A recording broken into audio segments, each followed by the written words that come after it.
Hello, Cho. Let's see the question. If a coil of 40 tons and area 4 centimeters square is suddenly removed from the magnetic magnetic field से remove कर दी गई. It is observed that charge of 2 into 10 minus 4 coulomb flows into the coil. इतना charge क्या कर गया? Flow कर गया. If the resistance of the coil is 80 ohm, then the magnetic flux density. अच्छा, magnetic flux density बेटा magnetic field ही होता है जो यूनिट आपको बता रहा है is. ऑप्शन है 0.5, option B 1, option C 1.5, option C 2. Let's see the key concept of this question. सबसे पहले तो आपको magnetic flux density is simply what? The magnetic field. ये सिंपली क्या है बेटा? मैग्नेटिक फील्ड है. ओके, तो ये आपका आ गया मैग्नेटिक फील्ड है. तो आपको चाहिए क्या? मैग्नेटिक फील्ड चाहिए. तो हम कॉन्सेप्ट देख लेते हैं. कॉन्सेप्ट क्या कह रहा है? वो ये कह रहा है कि एक कॉइल थी और कॉइल से फ्लक्स था और फ्लक्स सडनली क्या किया? रिमूव. तो यहाँ पे हम फैराडेज लॉ लगा देंगे. क्यों फैराडे लॉ लगा देंगे? क्योंकि यहाँ पे इंड्यूस्ड ईएमएफ की बात चल रही है और induced EMF is given by Faraday. तो E is equals to, it becomes n d phi b dt simply, है ना. जहाँ पे phi b क्या हो जाता है? ये हो जाता है बी ए कॉस थीटा और नॉर्मल के केस में रह जाता है कितना? बी ए. सिंपली, है ना. तो इसको देख लेते हैं अपनी कंडीशन को. तो हमारा कॉइल था, तो ये हमारा आ गया EMF is equals to N. अब d phi change in magnetic flux, तो ये हो जाएगा phi final minus phi initial, और just changing the flux upon D t. EMF हमारा क्या हो जाएगा? EMF will be I of resistance, क्योंकि वो करंट चार्ज का फ्लो होगा जब करंट आएगा. तो एन फाइव ऑफ फाइनल क्या हो जाएगा?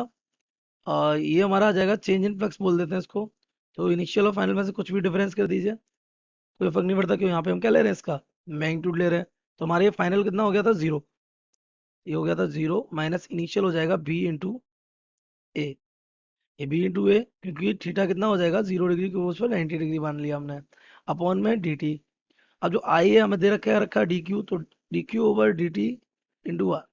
ये हमारा करंट होता है D Q over D T. तो एन ये हमारा हो जाएगा माइनस प्लस माइनस ही आ जाएगा, तो B A upon D T. तो डी टी से डी टी क्या हो जाएगा? कैंसिल हो जाएगा. आपको चाहिए क्या? बी. तो B will become D Q R upon N A. और आपको ये क्रेडेंशियल्स आपको गिवन है. आपको गिवन है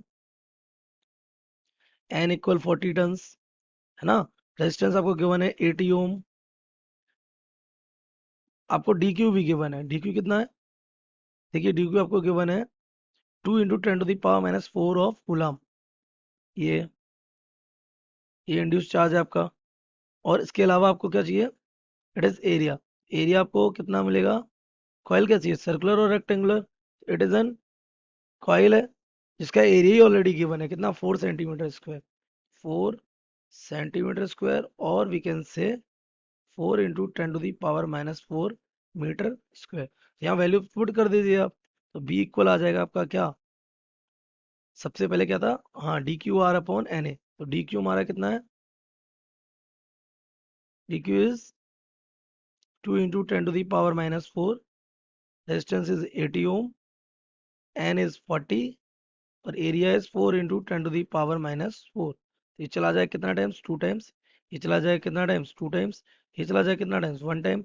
10⁻⁴ से 10⁻⁴ चला जाएगा. तो B becomes how much? 1 tesla. तो अगर अपने ऑप्शंस को मैच करें तो 1, बी ऑप्शन इज करेक्ट. क्यों? टेस्ला ही क्या होता है? वेवर पर मीटर स्क्वायर भी होता है. ठीक है, correct option B. I hope you have understood it well. Best of luck.